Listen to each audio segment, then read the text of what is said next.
Auxílio Brasil de R$ 600. Cada lugar fala uma coisa. Uma hora começa em julho, depois agosto, você está perdido, não sabe se é 400, 600, se vai zerar a fila. Um caos nas informações, e esse vídeo é para tentar te ajudar, tentar trazer algumas explicações que eu acredito que serão bem úteis nesse momento. Então, se você gosta do nosso trabalho e quer uma explicação clara, não esqueça de deixar o like, de fazer a inscrição aqui no canal Consulta Pública, que eu garanto que você vai entender as variáveis e o que pode acontecer nessa semana nesse auxílio de R$ 600. Preste muita atenção neste vídeo. O primeiro ponto que eu quero mostrar para vocês é o texto que saiu do Senado. Essa tramitação eu já vou explicar como funciona, mas aqui diz na letra como que tá. Olha só, o texto que saiu do Senado, que eu já mostrei para vocês em algumas outras oportunidades, diz que essa PEC, que foi aprovada no Senado e ainda precisa passar na Câmara, assegurará a extensão do programa Auxílio Brasil às famílias elegíveis na data de promulgação desta emenda constitucional e concederá às famílias beneficiárias desse programa acréscimo mensal extraordinário durante 5 meses de R$ 200, no período de 1º de agosto a 31 de dezembro de 2022, até o limite de 26 bilhões de reais, incluídos os valores essencialmente necessários para a implementação do benefício, vedado o uso para qualquer tipo de publicidade.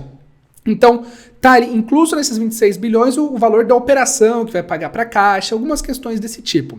Eles citam famílias elegíveis durante 5 meses, começando em agosto e terminando em dezembro, gastando até 26 bilhões. É isso que diz o texto. É isso que saiu do Senado e foi para a Câmara dos Deputados. Isso aqui já foi assinado pelo Rodrigo Pacheco.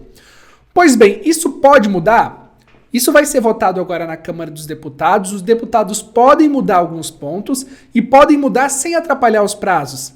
Ah, Leonardo, eu já vi muitas vezes você falando que se muda algo na Câmara, um texto que saiu do Senado, depois tem que voltar para o Senado para eles avaliarem o que foi mudado na Câmara, se os deputados mudarem. Pois bem, no caso de PECs, eles podem aprovar parcialmente os itens essenciais e o que forem mudar, depois eles podem debater de maneira avulsa. Isso pode acontecer.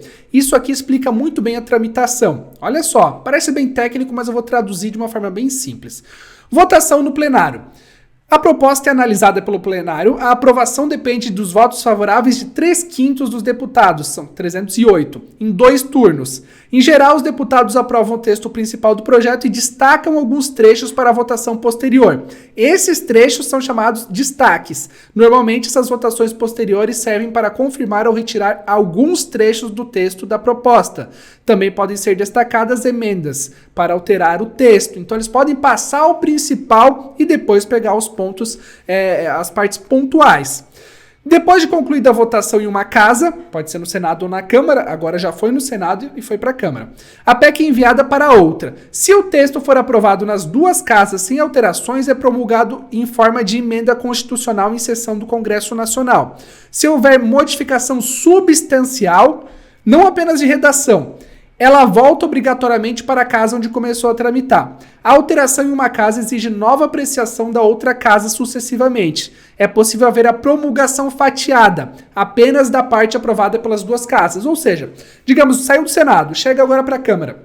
Várias partes eles concordam, mas alguns pontos os deputados querem alterar.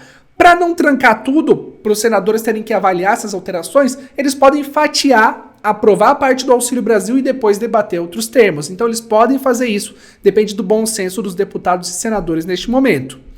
Nos próximos dias, o que vai acontecer? Eles vão tentar agilizar tudo. Existem comissões que essa PEC precisaria passar, como eles apresentaram na última hora, e a gente acaba pulando algumas etapas desse processo legislativo. Existem vários protocolos, pode ficar para a próxima semana a votação final disso. Eles estão tentando que essa PEC pegue carona com outra que já passou por algumas comissões, questões técnicas para tentar avançar o texto. Mas o que diz o texto atual, hoje? O que saiu do Senado, se ficar tudo como está, o que diz? Porque tem vários sites que falam, vai começar em julho, o governo quer começar em julho. Bom, o texto que saiu do Senado não diz para começar em julho esse extra de 200. Ele diz auxílio extra de R$ 200 entre agosto e dezembro. 5 parcelas entre agosto e dezembro. Quantos meses a gente tem de pagamento entre agosto e dezembro? Tem a parcela do Auxílio Brasil de agosto, setembro, outubro, novembro, dezembro. 5. E o texto diz 5 vezes 200. Então o texto não diz para começar em julho. Se o governo quiser pagar 200 extra em julho, não é através dessa PEC emergencial. E esse texto também diz Para aumentar o valor do auxílio gás, em vez de pagar metade do valor médio do gás, vai pagar 100% do valor médio do gás a cada 2 meses para aquelas famílias que já recebem o auxílio gás. Então não teremos novas famílias aprovadas, são as mesmas famílias que já recebem o auxílio gás, que vão receber basicamente o dobro, vão receber ali aproximadamente entre 110 e 120 reais. Esse é o texto que saiu do Senado e está indo para a Câmara dos Deputados. Nos próximos dias vão acontecer vários passos, avanços, já tem um relator na Câmara dos Deputados que vai analisar, então tá tudo muito bem encaminhado, mas ainda depende desse processo legislativo que exige algumas etapas, não tem como pular algumas etapas. E enquanto isso vai ter cada hora uma notícia diferente em um site, um canal. Você tem que ter calma, senão você vai enlouquecer. E eu vejo alguns comentários de vocês falando, Leonardo, eu não aguento mais, cada hora é uma notícia, cada hora é uma informação, uma hora mudou tudo, outra hora é ótima notícia, uma hora é péssima notícia, o que está acontecendo? Bom, está acontecendo isso. Você sabe qual texto saiu do Senado. Você sabe que na Câmara eles vão votar e eles podem alterar, podem passar o texto fatiado, podem mudar a parte mais significativa do texto e aí volta para o Senado. Pode acontecer várias coisas. Não tem como a gente conjecturar inúmeras coisas que podem acontecer, mas a gente sabe o caminho natural disso. E diante disso a gente entende a situação e a partir disso vai trabalhando, tá? Sobre zerar a fila do Auxílio Brasil, gente, não foi publicado em lugar nenhum de maneira oficial, é uma promessa até o momento, uma promessa, mas não tem algo que obrigue o governo a zerar a fila em julho. Então, neste momento, infelizmente, tudo que a gente tem para julho é R$400 confirmado para quem já recebe. Sobre zerar a fila e aumentar para 600 ainda faltam algumas etapas, tá? Tá muito bem encaminhado, mas tem essas etapas que fazem parte do rito democrático que a gente vai ter que aguardar. Espero que essa explicação tenha ficado clara. Se ficou, você deixa o like e faz a inscrição. Muito obrigado e até o próximo vídeo.